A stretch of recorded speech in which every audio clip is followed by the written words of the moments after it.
So when you're using lemon shine, there's a couple really easy things to do.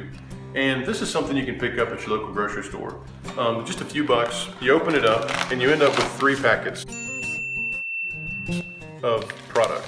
And you can use one at the washing machine, one in the dishwasher, and one in the garbage disposal.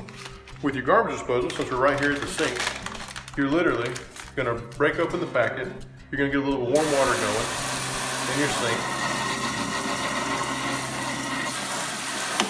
Turn that water off, and you're gonna pour that lemon shine down in there and put just a little bit of water in, let it run.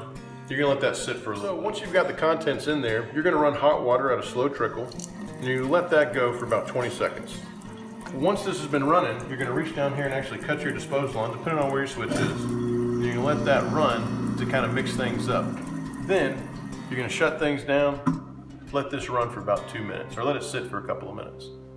Now that you've let it set for 2 minutes, you wanna go ahead and just flush the whole system out. You're gonna turn your water on, and just let warm water run through that.